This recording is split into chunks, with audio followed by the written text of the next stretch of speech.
Oh, doesn't that beat just make you want to close a deal? That's it. We should be in a house right now, not on another podcast. I've heard it enough times where I'm associating closing with that. With that, that beat. I just need to get that little loop and keep it playing in my car.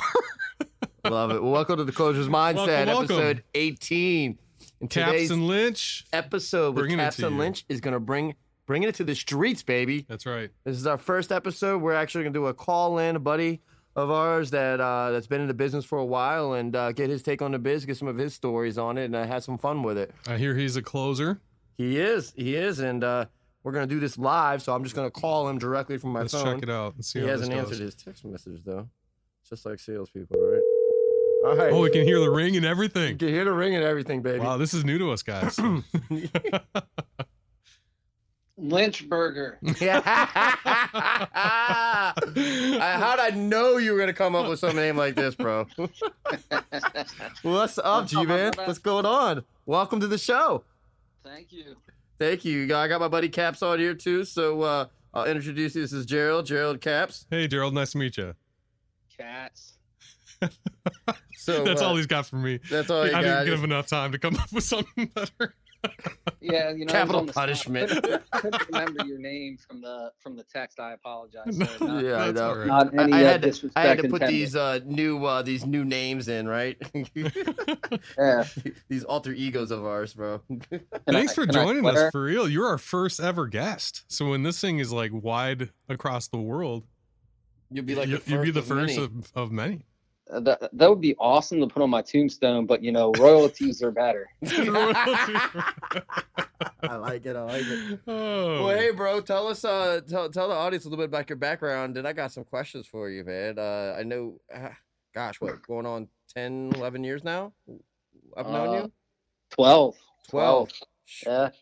Time flies, Man, bro. time flies.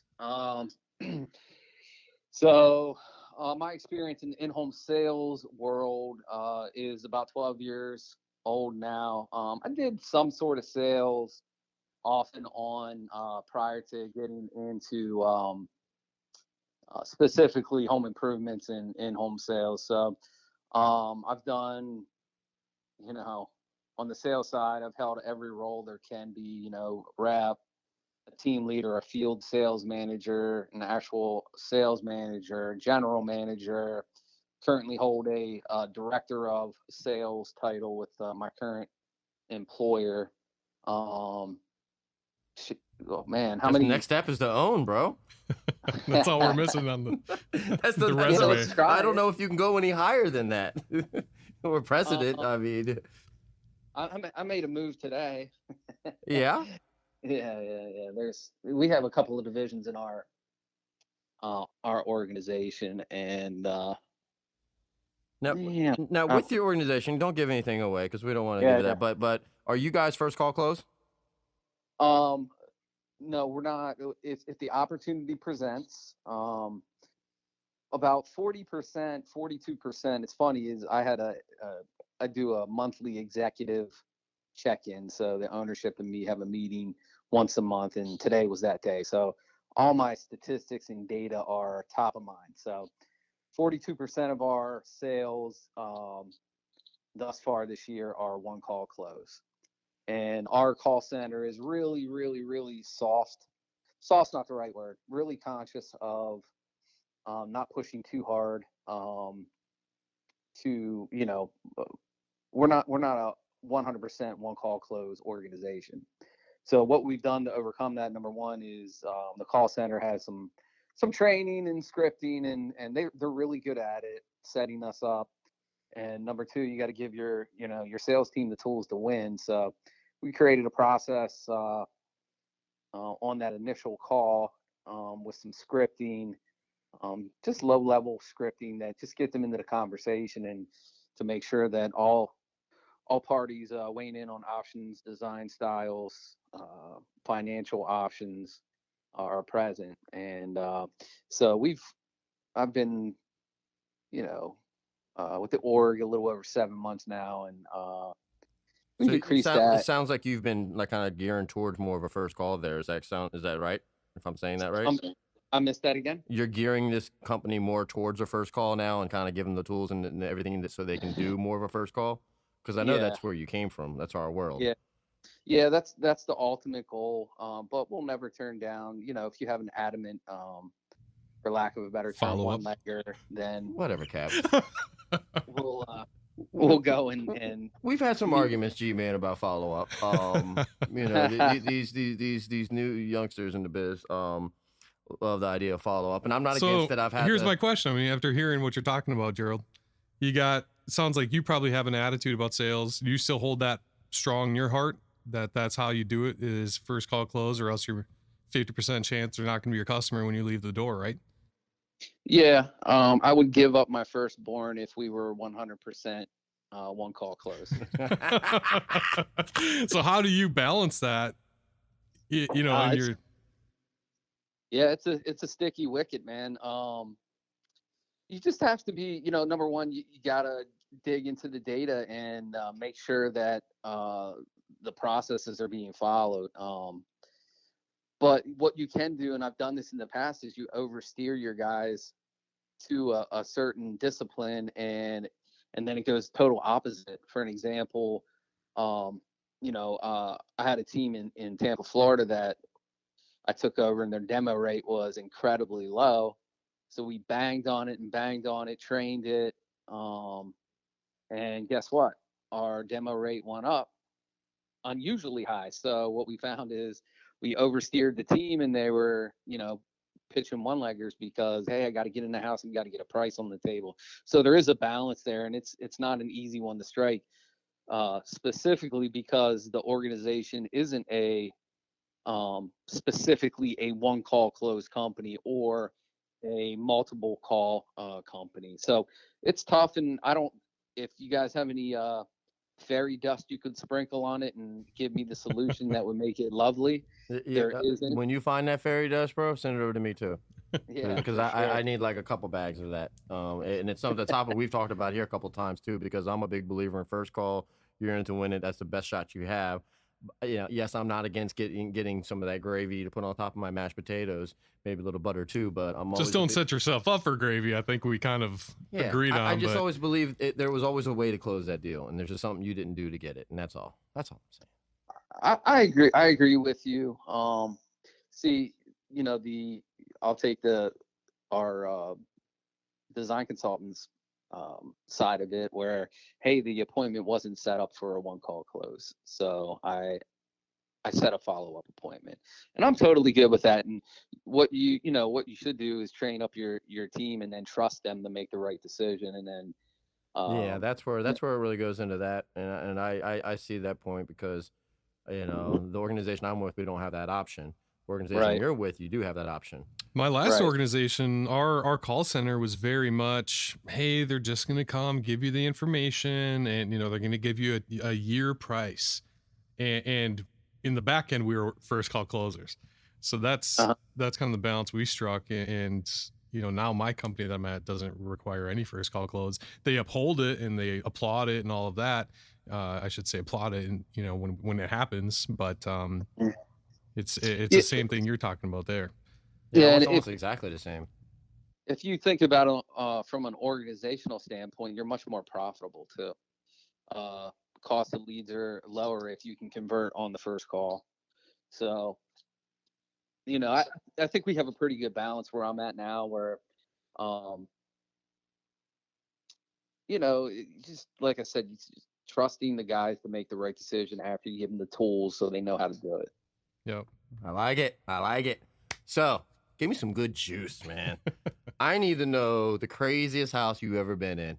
All right, like just one of those pops right in your head, be like, this house right here. Tell me that story. I don't know.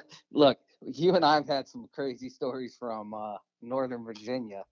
Indeed, we I don't know have. if we want to go I'm that way. talking in a house, in a home, customer's Yeah, house. yeah, You were yeah, yeah, in. yeah. I understand. I know we had a couple of those too there, but give Yeah, me give yeah. me one that comes to your head, even one recent.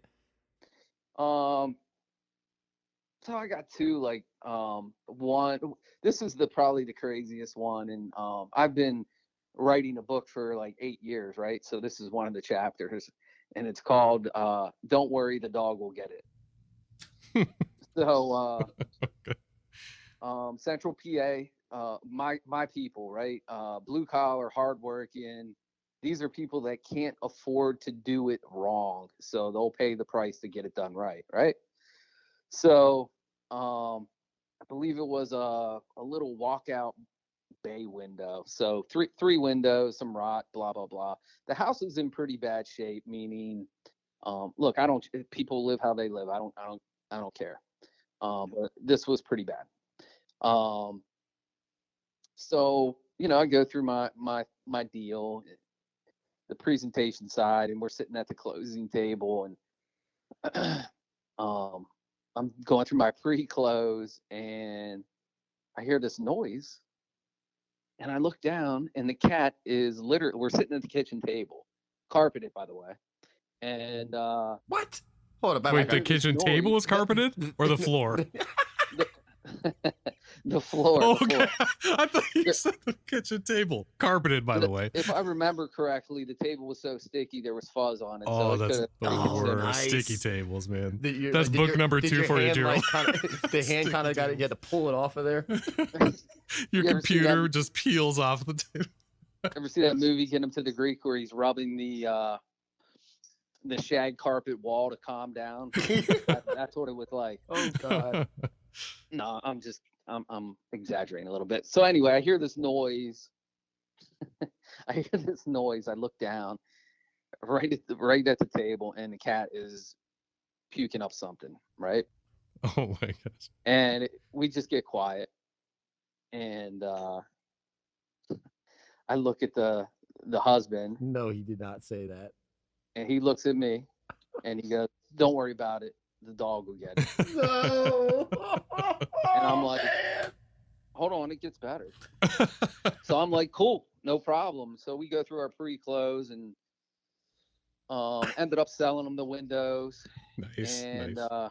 filling out this was quite a while ago, so we had paper contracts.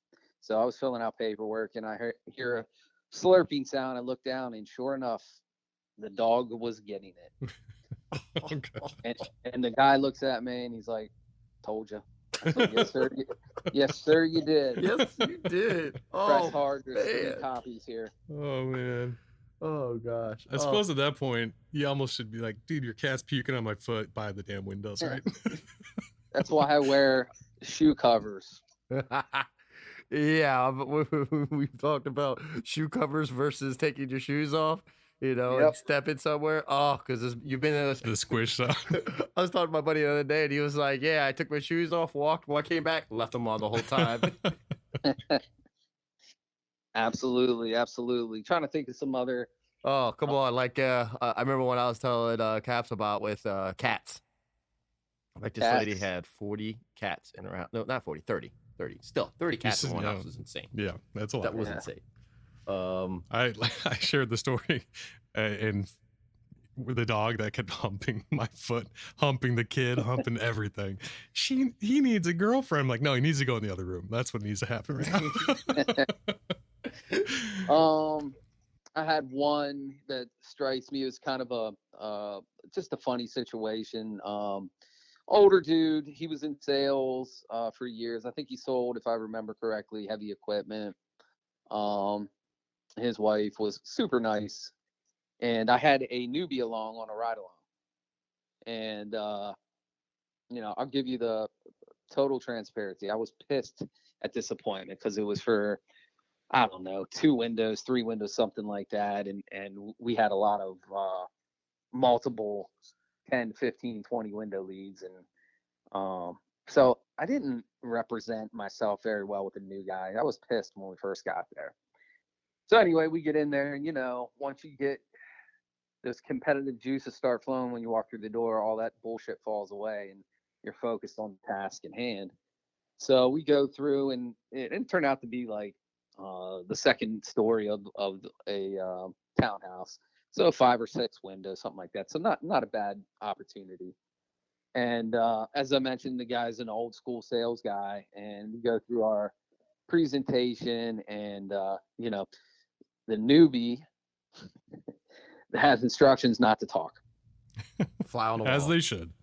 Yes. And so I present price, ask them to buy, and no one's saying a word. And I look at him, and like the corner of his mouth is quivering a little bit, like he wanted to talk. And I'm just looking at him like, shut the fuck up. Sorry, shut up. How many Right? times have we said that on this podcast? So many. Go on. So it seemed like 5 minutes, but it was probably only a minute or a minute and a half. And Mrs. breaks the silence. And husband says, "Damn it, Ethel, we just lost." And she's like, "What are you talking about?" He goes, "We talk first." And I said, "That's right, sir." And I stuck out my hand and said, "We're going to do a hell of a job for you." And we wrote the deal up. Oh my gosh, that is awesome. That's perfect. Hey, how have you been teaching people to close deals since you can't put your hand out? Do the elbow? Do the fist bump? Fist bump. Fist bump it? Elbow Yeah. bump, fist bump. Slide that credit app across the table. Just start the paperwork. There you go. You just have to push this button over here now, right? Yeah. So our last episode, Gerald, was about why in-home sales. Like, why do you love it? How did you get into it? Like, where'd you come from? What drew you to it? Or was it kind of by chance? Or Yeah, a little of both. I was living in Southern California and had some family requirements to handle back here in Pennsylvania. So I packed up and moved back here, and I actually had a job lined up. I was with it's a printing company and um, promotional products, and I was quarterbacking a sales team there. I had no business quarterbacking a sales team at that time, but we did okay. But it wasn't a fit for me, and I just happened to answer an ad on a local website from the local newspaper, and went in and everybody has that thought about what in-home sales is. We've all have that sleazy thought in our mind, right? Right. And I'm like, yeah, I just don't know if it's for me. So I went in and met with the company, and I really liked them. They seem like really stand up people, and the environment was pretty cool, and they offered me a job, and a couple weeks later I was in a training class. So that's but I was in sales majority of my probably half of my career since I separated from the military. So that would be like, I don't know, 15 years, so 7 or 8 years building houses, and then the other 7 or 8 selling of some sort. Like, I've sold to contractors, architects in the building industry, design centers, stuff like that. Gotcha. And then one of my best roles that I held outside of sales prepared me for sales, and that was ended up director of customer service. I moved my way up the food chain for a home builder. I didn't start in the director role, but Sure.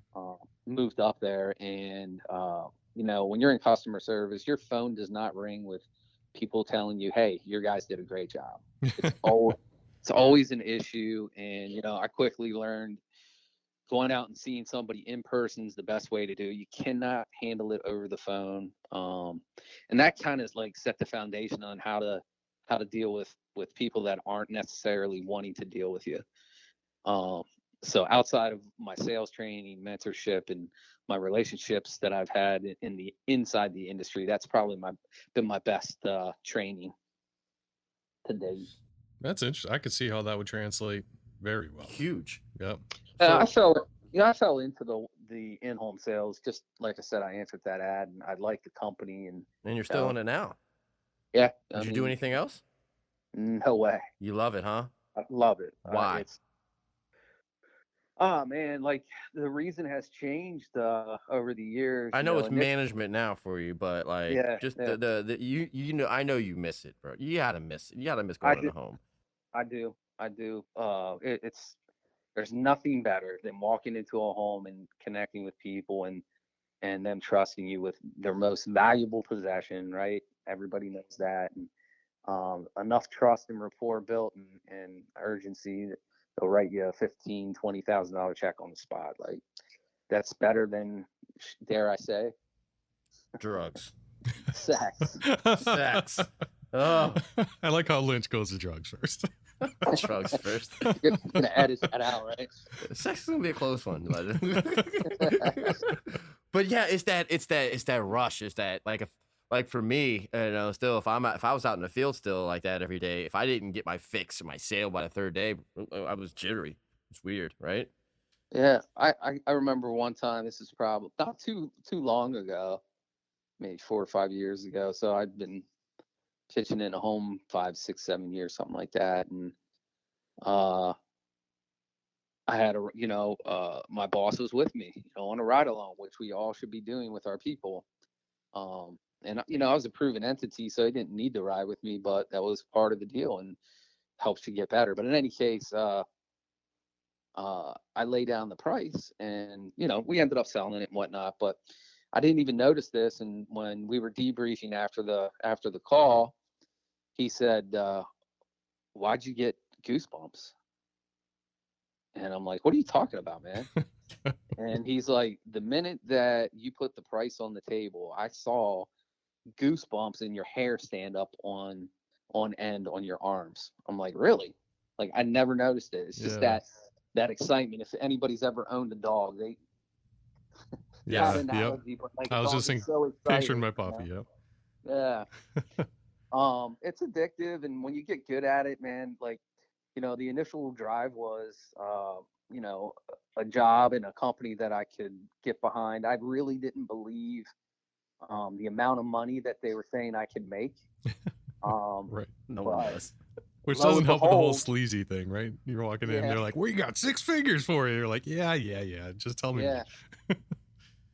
Lo and and behold, though. yeah, lo and behold, like my progression was probably slower than most successful in-home sales professionals.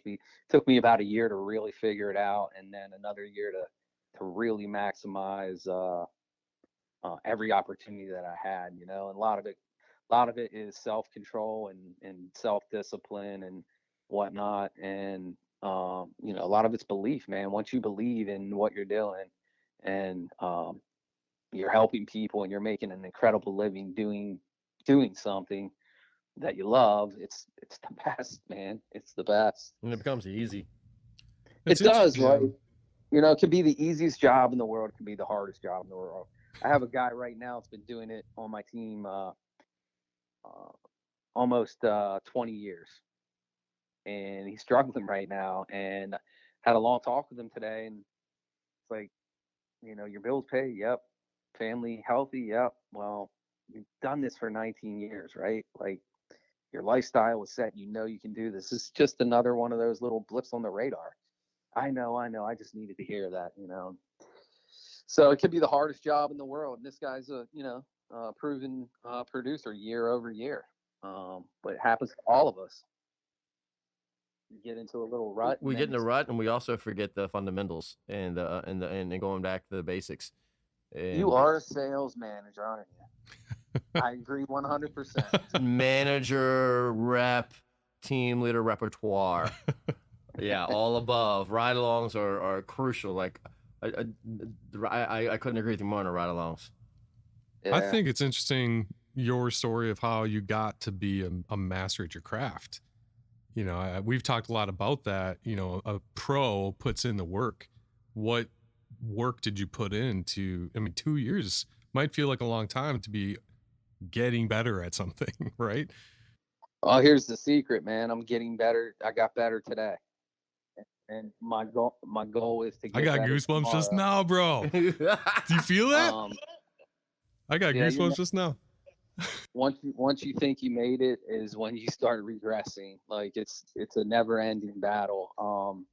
G-Man, isn't there always one of them cats on the sales team, bro? Right? There's always that one. Think they Yep. got it made, got it figured out, got everything figured out. Can't teach them anything. Yeah, I have one right now. And he's closing at, I don't know, mid to high teens.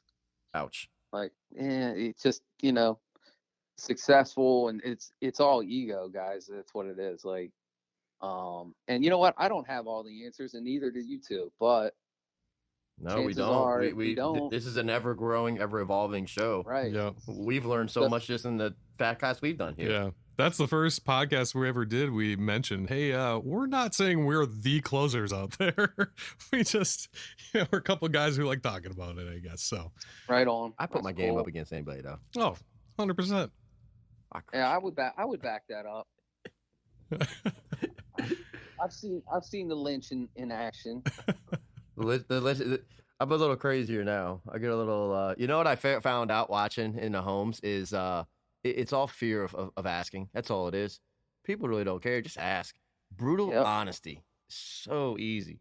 Just be straight with them and ask them straight up.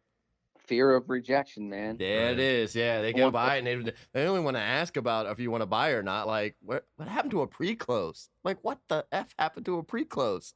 Yeah. I watched it today. They didn't even do it. I'm like, just ask. At least you'll know ahead of time. Then it becomes an easier game. What do you think that your reps are missing the most right now? Like, if you had to tell somebody in the audience listening, like, if they're missing it, what are people missing the most right now that you're seeing out there? It's probably just a discipline, an everyday discipline on the system, whatever system it is. Like, trust it. Like, there's the reason why all really good sales organizations succeed is they have a process that they follow. And the reason that they do that is predictable.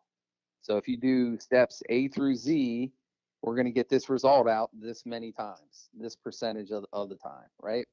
Yep. The other thing that I learned over the last couple of years is if you have a guy that's on system and he's struggling, much easier to coach him up and get him back on process than a guy that does his own thing. You can't help that guy that does his own thing. Like, other than beat him over the head until he leverages the system.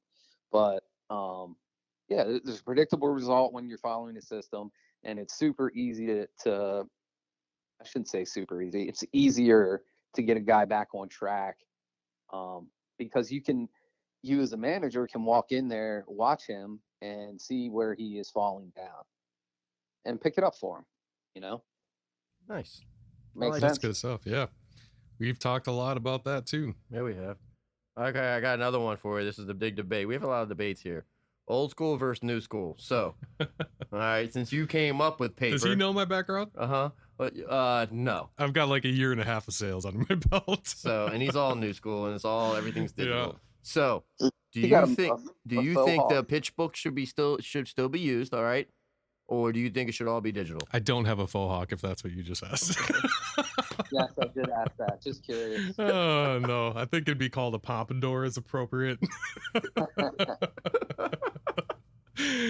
There you go. Oh, good stuff. So go ahead. So PitchBook Pitchbook. versus iPad iPad? or tablet or laptop or whatever it is. What do you say? You know what I'm going to say. Tell me. PitchBook. Fucking pitch book, man. Love it.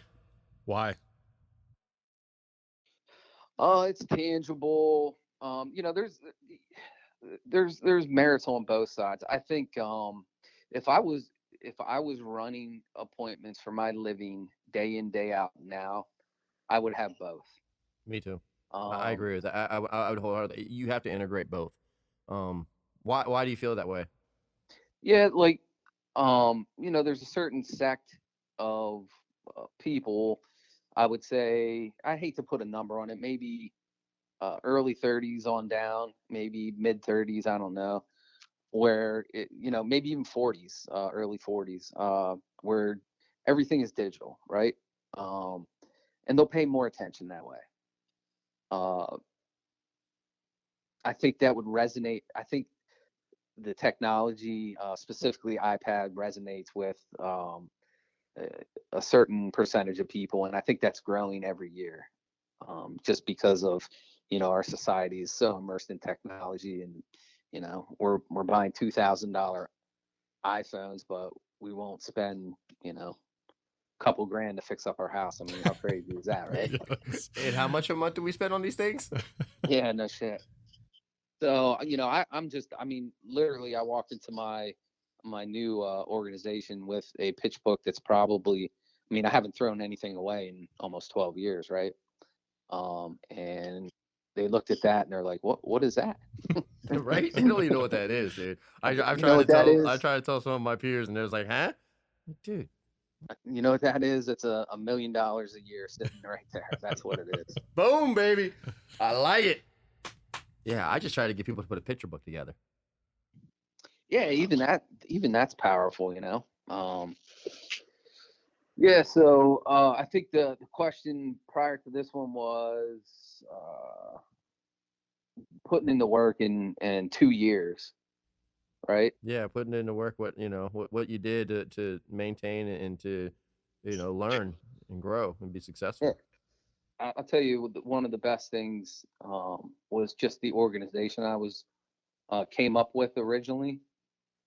Really good training organization, uh, uh, the highest level of accountability on a sales organization that I've ever been around, and I've probably, I don't know, I can't put a number on. I've been to so many conferences and workshops and networking groups with different companies, and by far, my original company was the best training, the best accountability, and you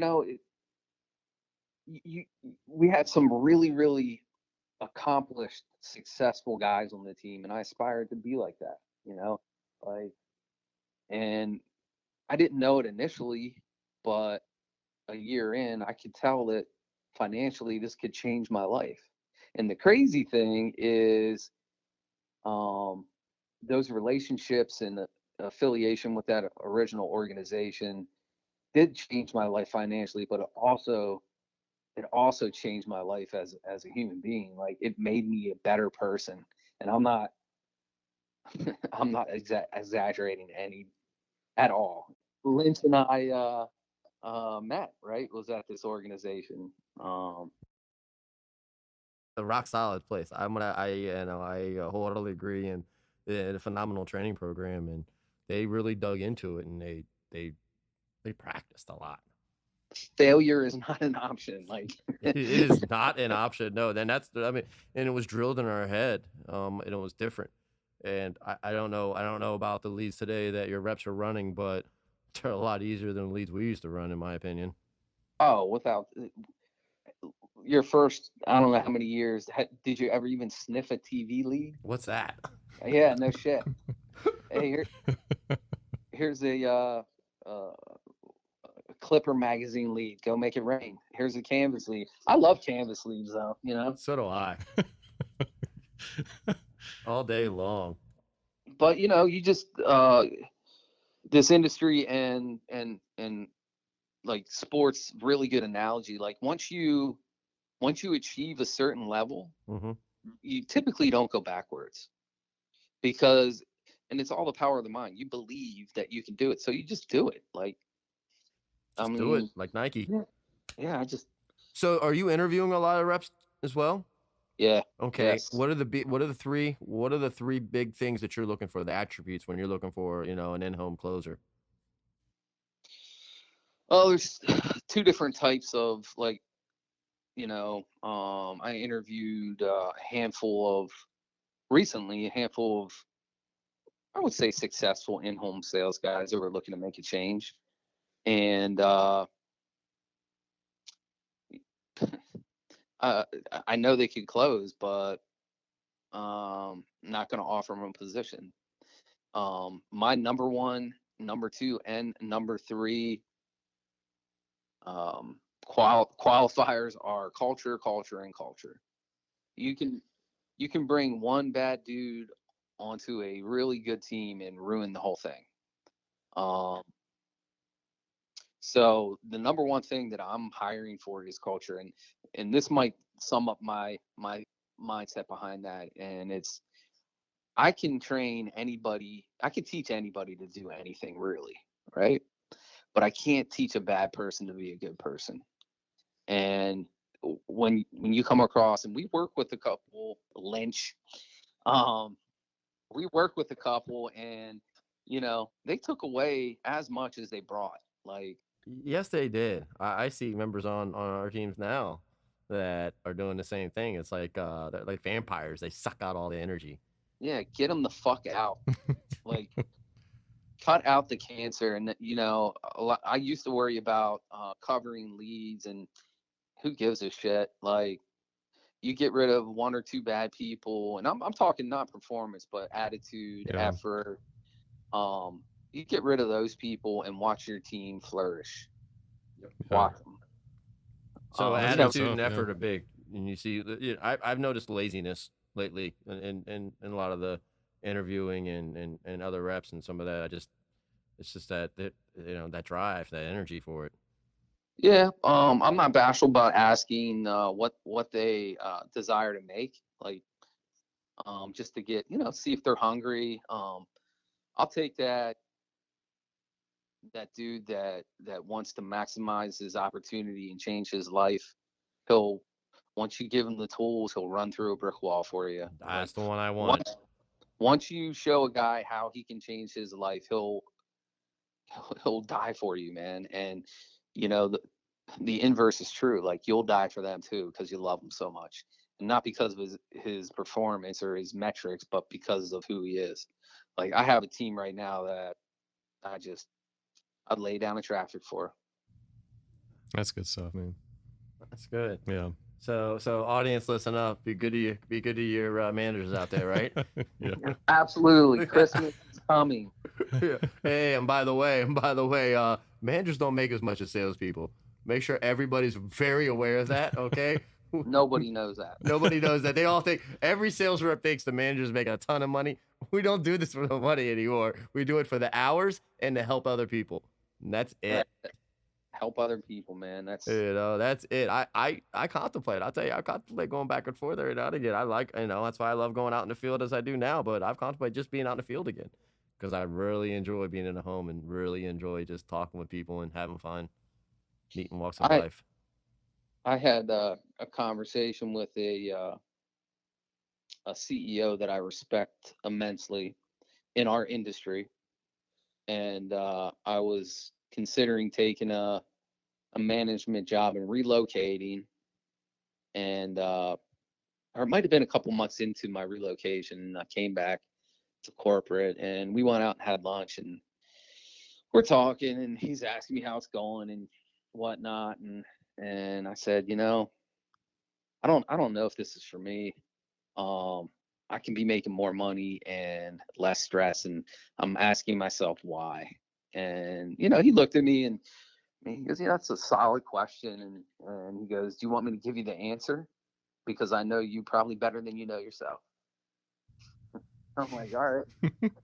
Like, this guy walks on water, to me anyway. And he goes, you want to see if you can do it. Like, it's the challenge of it, and then you get to impact people's lives. Like, right now, like, as a rep, you're going to help a person or two a day, and you and your family, and that's it. But as you grow and your role becomes bigger, imagine how many people you can impact and help. And that just resonated with me. I'm like, done. I'm back on a plane. See you later. It does resonate. It is about that. When you get the message from people. I remember when I was with another a bath company years ago, and I had a guy that I didn't remember just messaged me on Facebook and just said thank you for everything you did. Back then, I didn't remember this guy, and I'm like, that's really cool. Yeah. And those are the little touches there that make the difference. And it really, when you look at this business, when you go out there and sell a job, so if you're out there selling, think about it like this. You're not just selling for your own family or for the company, but you're all this other people in between that you're providing their work. So the person making whatever product that you're selling, the person driving that product over, what I mean, the person that in the office in the back end putting it together, the person who gets to install it, the people that built all the screws and everything else that you had to put together the product to put it in. All those little people you're supporting by just making that one sale. Yeah, it's a much bigger picture. For sure. I had that conversation probably, man, this new team, probably my second week running the sales meetings, and just we talked about the level of responsibility that we have as sales professionals to the entire organization, because we all know nothing happens until something is sold. Sell or be Right. sold. Right. Sell or be sold. So what's your we'll finish it up here with maybe one or two questions. I'll let Caps ask one here as well, but I have one last one for you, G-Man. So in this all new world of what we're doing now, and you're in this role, but got to tell me, what's your favorite close? What's my favorite close? Favorite close to close. You know, like, I guess the one that I struggle with a lot, and I'm most proud that I mastered this. It's not my favorite, and it doesn't come up all the time, but hey, I was burned on making a decision on the first visit in the past, and I'm sure you understand. I just want to wait and think about it, right? Mm-hmm.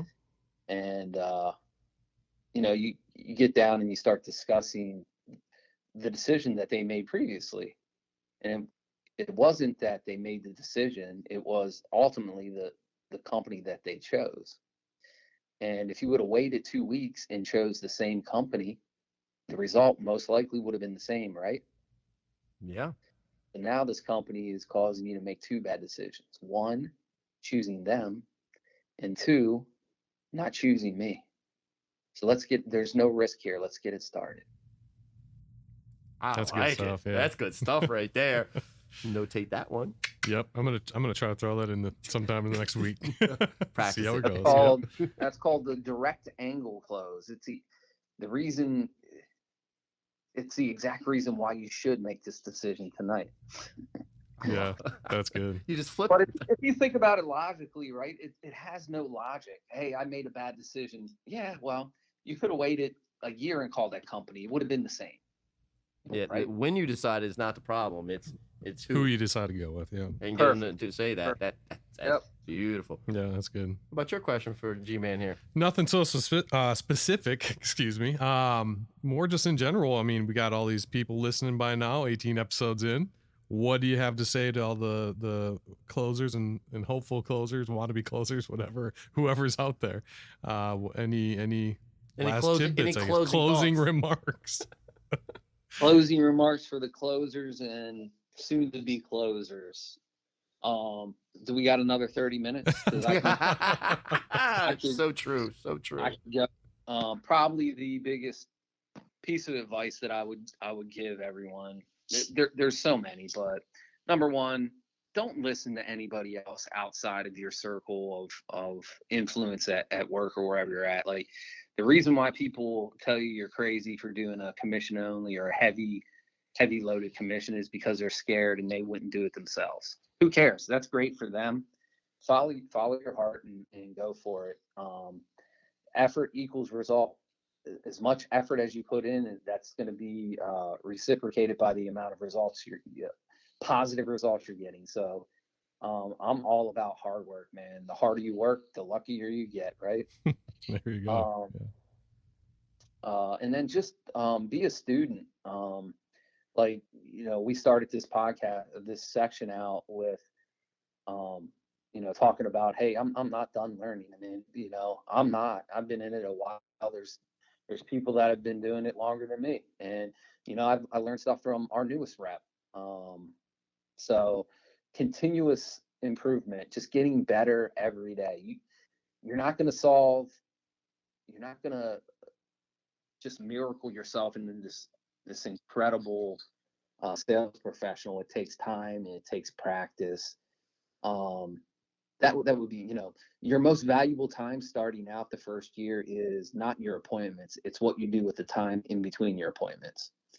So if you're at home watching Seinfeld reruns instead of practicing your pre-close or your demonstration on your neighbor or your wife or somebody, your dog, you're missing the boat, man. Yeah. This is the most like American of jobs you can have, right? It's sitting there for the taking. You just have to put the work in and go get it. Yeah. It is. You get out of it what you put in. That's for sure. Yep. Practice, practice, practice. Practice. This is just practice. What I We're love talking about this interview, practice. Gerald, is that you just reaffirmed a lot of what we've said. So if everyone's been thinking we're crazy so far, we got more miracle minds like yourself supporting the craziness. So, True that. you know, I appreciate all the, I mean, just great stuff, golden nuggets throughout this whole conversation. I appreciate it. Yeah, thanks for joining us, man. I appreciate you, man, and I look forward to having you back on the show again sooner than later. Appreciate the time, and I'll see you soon, bro. Yeah, man. Anytime, just give me a heads up, and I'm there for you guys. I think you're doing something very special here, and any way I can help you, just let me know. Awesome. Appreciate it. Thanks, Get Gerald. the word out, man. We're gonna get the voice of the Road Warriors. Thanks, bro. See you. We're out.